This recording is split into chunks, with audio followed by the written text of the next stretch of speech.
রাত যত গভীর হয় অন্ধকার শুধু বাড়ে না, কিছু জিনিস জেগে ওঠে। কিছু শব্দ শুধু রাতেই শোনা যায়, আর কিছু উপস্থিতি শুধু তখনই অনুভব করা যায় যখন আপনি ভাবেন আপনি একা আছেন। আপনি প্রবেশ করতে যাচ্ছেন মেগাভার্স দ্য প্যারানরমাল ইউনিট। আমি আছি আপনাদের সাথে রহস্যচারী। আজ খুলছি কেস ফাইল #001। রাত 2:17 লাশবাহী অ্যাম্বুলেন্স। একটা কথা, গল্পটা শুরু হওয়ার আগে মনে রাখবেন, সব উপস্থিতি চোখে দেখা যায় না, কিন্তু তার মানে এই নয় আপনি একা আছেন। হয়তো এই মুহূর্তেও কেউ আপনার সঙ্গে গল্পটা শুনতে থাকুন। আর যদি হঠাৎ মনে হয় আপনার পেছনে কেউ দাঁড়িয়ে আছে, তাহলে একবারও পিছনে তাকাবেন না, কারণ কখনো কখনো যাকে আপনি খুঁজবেন সে আপনাকে খুঁজছিল। তো চলুন শুরু করা যাক। আজকে যে ঘটনাটা বলবো এটা কোনো সাধারণ গল্প নয়, এটা আমার সাথে সত্যি ঘটেছিল। আমি জানি শুনে বিশ্বাস করা কঠিন হবে, আমারও হয়নি, কিন্তু আজও রাত 2:17 হলেই আমার হাত পা ঠান্ডা হয়ে যায়। আমি তখন প্রাইভেট একটা হাসপাতালে অ্যাম্বুলেন্স চালাতাম, প্রায় 5 বছর ধরে এই কাজ করছিলাম, তাই রাতের ডিউটি আমার কাছে নতুন কিছুই ছিল না। লাশ নিয়ে যাওয়া, রোগী আনা নেওয়া এসব সাধারণই ছিল, কিন্তু সেই রাতটা খুবই আলাদা ছিল। তারিখটা এখনও মনে আছে আমার। রাত তখন প্রায় 1:30। আমি ডিউটি রুমে বসে চা খাচ্ছিলাম, শরীরটা ক্লান্ত, চোখ লেগে লেগে আসছিল। এমন সময় আমার ফোনটা বেজে উঠল। ওপাশ থেকে একজনের গলা শুনলাম, কণ্ঠটা কেমন যেন চাপা, ভাঙা ভাঙা। একটা লাশ নিয়ে পুরনো কবরস্থানে যেতে হবে, পরিবারের কেউই আসতে পারবে না, শুধু আপনি আর একজন ওয়ার্ড বয় যাবেন। আমি তখন কিছুই মনে করি নাই, এটা তো আমার কাজেরই অংশ। ফাইলে সই করে ওয়ার্ড বয় রফিককে সাথে নিয়ে অ্যাম্বুলেন্সে উঠলাম। সে রাতে আকাশে চাঁদ ছিল না, রাস্তার দুই পাশের হলুদ স্ট্রিট লাইটগুলো কুয়াশার ভেতর দিয়ে কেমন যেন ঝাপসা ভাঙা ভাঙা আলো দিচ্ছিল।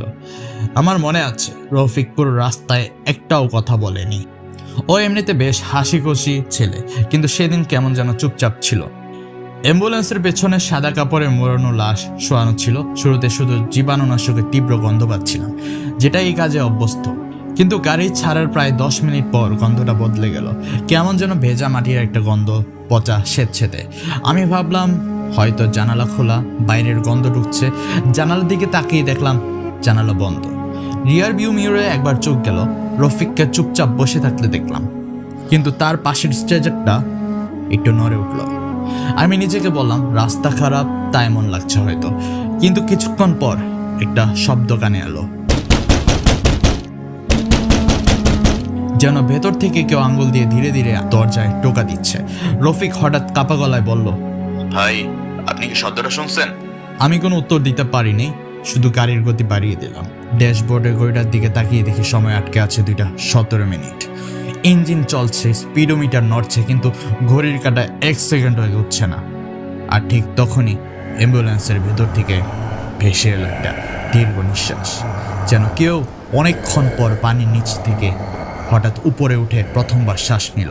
আমি ব্রেক ধরলাম, গাড়ি থেমে গেল। হাত কাঁপছিল আমার, তবু পেছনে দরজা খুললাম। স্ট্রেচারটা খালি, সাদা কাপড়টা মেঝেতে পড়ে আছে এলোমেলো, এমনকি লাশও নেই। রফিক আর আমি টর্চ নিয়ে চারপাশে খুঁজছিলাম। রাস্তায় কিছুই নেই, ঝোপঝাড়েও কিছু নেই। তখনই কবরস্থানের ভেতর থেকে একটা ক্ষীণ আওয়াজ ভেসে এলো, আজানের মতো, কিন্তু ঠিক আজান না, সুরটা কোথাও একটা ভেঙে ভেঙে যাচ্ছিল। আমরা শব্দটা অনুসরণ করে এগুলাম। একটা পুরনো কবরের পাশে একজন মানুষ দাঁড়িয়ে ছিল, সাদা কাফনে মোড়ানো, মাথা নিচু। আমি ডাকলাম, এই কে ওখানে? কোনো উত্তর এলো না, শুধু নিঃশব্দ। আমরা আরেকটু কাছে গেলাম। সে ধীরে ধীরে মাথা তুলল, কিন্তু মুখটা মানুষের ছিল না। মুখের জায়গায় শুধু অন্ধকার, একেবারে কালো, যেন কেউ সেই জায়গাটা মুছে ফেলেছে।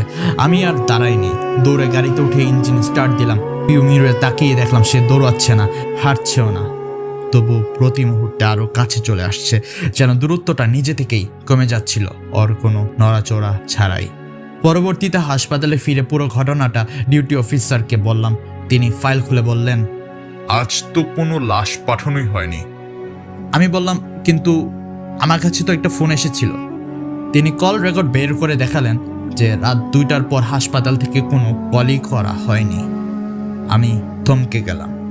সে রাতের পর থেকে যখনই ঘড়িতে 2:17 বাজে, আমার ফোনে একটা অচেনা নাম্বার থেকে কল আসে।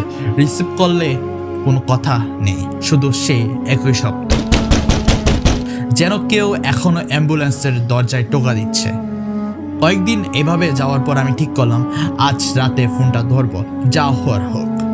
ঘড়িতে 2:16 বাজতেই ফোনটা কেঁপে উঠলো। Unknown number. আমি গভীর একটা নিঃশ্বাস নিলাম, রিসিভ করলাম। প্রথম 10 সেকেন্ড কিছুই না, শুধু নিঃশব্দতা। তারপর খুব ধীরে ধীরে একটা কণ্ঠ ভেসে এলো, আমাকে রেখে কেন এটা চলে গিয়েছিলি? এটা শুনে আমার বুকের ভেতরটা যেন বরফ হয়ে গেল। আমি জিজ্ঞাসা করলাম, আপনি কে? ও পাশ থেকে শুধু একটা হাসি ভেসে এলো। তারপর লাইন কেটে গেল। আর ঠিক তখনই বাইরে একটা সাইরেনের শব্দ। জানালার দিকে তাকিয়ে দেখি হাসপাতালের পুরনো সাদা অ্যাম্বুলেন্সটা দাঁড়িয়ে আছে আমার বাড়ির সামনে। কিন্তু সেই অ্যাম্বুলেন্স তো 1 বছর আগেই দুর্ঘটনায় পড়ে গিয়েছিল। আমি নিজে সেই খবরের কাগজের ছবি দেখেছিলাম।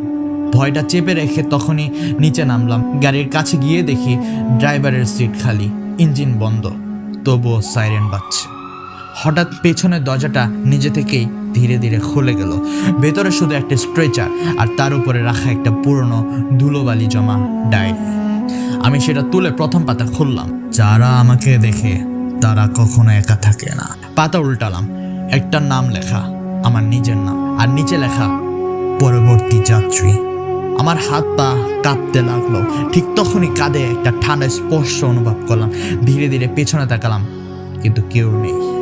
কিন্তু অ্যাম্বুলেন্সের কাছে স্পষ্ট একটা প্রতিচ্ছবি দেখলাম।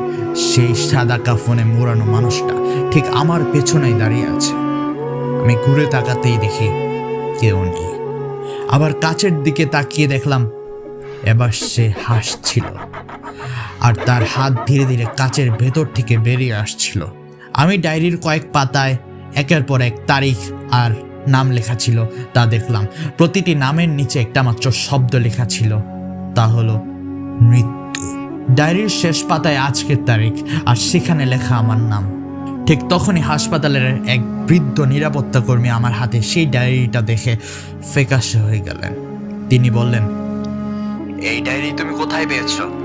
আমি সব খুলে বললাম। তিনি কিছুক্ষণ চুপ করে থেকে বললেন, 12 বছর আগে ঠিক এই হাসপাতালের একটা অ্যাম্বুলেন্স মাঝরাতে কবরস্থানে যাওয়ার পথে দুর্ঘটনায় পড়েছিল। চালক, ওয়ার্ড বয় আর একজন অজ্ঞাত লাশ, 3 জনই নিখোঁজ হয়ে গিয়েছিল। আমি জিজ্ঞাসা করলাম, লাশও নিখোঁজ? তিনি মাথা নাড়ালেন। হ্যাঁ, গাড়ি পাওয়া গিয়েছিল বটে, কিন্তু ওদের আর কখনো খুঁজে পাওয়া যায়নি। তিনি পকেট থেকে একটা পুরনো খবরের কাগজ বের করলেন। ছবিতে যে অ্যাম্বুলেন্সটা ছিল সেটা ঠিক সে অ্যাম্বুলেন্স। আমি ছবির নিচে চালকের নাম পড়তে গিয়ে থেমে গেলাম। চালকের মুখটা আমার মুখের সঙ্গে হুবহু মিলে যাচ্ছিল, ঠিক যেন আমি নিজেই। আমি কিছু বলার আগে হাসপাতালের সব লাইট একসাথে নিভে গেল। করিডোরে ভেসে এলো সেই একই শব্দ। মোবাইলের টর্চ লাইট জ্বালিয়ে দেখি করিডোরের শেষ মাথায় সেই সাদা কাপড়ের মোড়ানোর মানুষটি দাঁড়িয়ে আছে। এবার তার মুখে দেখা যাচ্ছিল, কিন্তু সেটা আমার নিজেরই মুখ ছিল। সে ঠোঁট নাড়ালো। তুই এখনো বুঝতে পারিসনি? সেদিন অ্যাম্বুলেন্স থেকে যে মানুষটা ফিরেছিল সে তুই ছিলি না। আসলে কি তুই ছিলি না? আমার হাত থেকে টর্চ পড়ে নিভে গেল। অন্ধকারে শুধু একটা শব্দ বেশি আসছিল, হাসি। বাইরে বেরিয়ে দেখি ভোর হয়ে গেছে, অথচ ঘড়িতে তখনও 2:17 বাজছিল। সামনে এক বৃদ্ধ ইমাম দাঁড়িয়েছিলেন। তিনি বললেন, অবশেষে তুমি তাকে দেখে ফেলেছ, কারণ 12 বছর আগে ওই জানাজায় আমিও ছিলাম। তিনি আমাকে একটা পুরনো ছবি দেখালেন। ভাঙাচোরা অ্যাম্বুলেন্স, পাশে 3টা জানাজা। চালকের দিকে আঙ্গুল দেখিয়ে বললেন, এটাই তুমি? ঠিক তখনই আমার ফোনে মায়ের কল এলো। আমি ধরলাম। মা, আমি হাসপাতালে আছি। কিছুক্ষণ নীরবতা। তারপর মা কাঁদতে কাঁদতে বললেন, কে বলছো? আমার ছেলে তো 12 বছর আগে অ্যাম্বুলেন্স দুর্ঘটনায় মারা গেছে। ফোনটা হাত থেকে পড়ে গেল। আমার চারপাশের মানুষগুলো আমার দিকে তাকিয়েছিল, কিন্তু কেউ যেন আমাকে সত্যিকারের দেখতে পাচ্ছিল না। একজন নার্স আমার শরীর ভেদ করে হেঁটে চলে গেল। তখন বুঝলাম আমি জীবিত নেই। আমি শুধু জানতাম না যে আমি মারা গিয়েছি। হঠাৎ চোখ খুলতেই দেখি আমি সেই পুরনো কবরস্থানে দাঁড়িয়ে আছি। ঘন কুয়াশার চারদিকে মাটির নিচ থেকে যেন কান্নার শব্দ ভেসে আসছিল। হঠাৎ এক বৃদ্ধ লাঠি হাতে নিয়ে আমার সামনে এগিয়ে এলেন এবং বললেন, 12 বছর আগে অ্যাম্বুলেন্সে কোনো সাধারণ লাশ ছিল না। লোকটা মৃত্যুর আগে মানুষকে ঠকাতো, মানুষের সাথে প্রতারণা করত, অনেকের সম্পদ দখল করেছিল, কেউ তার লাশ গ্রহণ করেনি, তাই রাতের অন্ধকারে গোপনে কবর দিতে নেওয়া হচ্ছিল, কিন্তু পৌঁছানোর আগেই দুর্ঘটনা ঘটে। তারপর থেকে প্রতি বছর একই সময় সেই অ্যাম্বুলেন্স আবারও ফিরে আসে। আমি জিজ্ঞেস করলাম, তাহলে আমি কেন? তিনি বললেন, কারণ দুর্ঘটনার পর তুমিই একমাত্র মানুষ ছিলে যে ভয়ে পালিয়ে গিয়েছিল, নিজের সহকর্মীকে বাঁচানোর চেষ্টাও করেনি। কুয়াশার ভেতর থেকে রফিক বেরিয়ে এলো, শরীর রক্তে ভেজা, শুধু বলল, আমি তোমার জন্য অপেক্ষা করছিলাম। চারপাশের মাটি ফেটে যেতে লাগলো। অসংখ্য হাত মাটি ভেদ করে বেরিয়ে এসে আমার পা আঁকড়ে ধরলো। আমি প্রাণপণে দোয়া পড়তে লাগলাম। ঠিক তখনই দূরের মসজিদ থেকে ফজরের আজান ভেসে এলো। আজানের শব্দ যত বাড়লো, অন্ধকার তত পিছিয়ে গেল। হাতগুলো একে একে মাটির নিচে মিলিয়ে গেল। সাইরেন থেমে গেল, কুয়াশা সরে গেল। আমি জ্ঞান হারালাম। পরদিন সকালে স্থানীয় মানুষ আমাকে রাস্তার পাশে অচেতন অবস্থায় পান। এই ঘটনা আজও কাউকে পুরোপুরি বিশ্বাস করাতে পারিনি, কিন্তু আজও যখনই রাত 2টা বাজে অচেনা নাম্বার থেকে ফোন আসে, ধরলে কেউ কথা বলে না, শুধু খুব ধীরে ধীরে আসে সেই শব্দটা। আর যদি আপনারা কখনো গভীর রাতে নির্জন রাস্তায় একটা পুরনো সাদা লাশবাহী অ্যাম্বুলেন্স দেখেন, আর যদি সেটা হর্ন না বাজিয়েও আপনার সামনে এসে থেমে যায়, তাহলে কখনোই পেছনের দরজাটা খুলবেন না।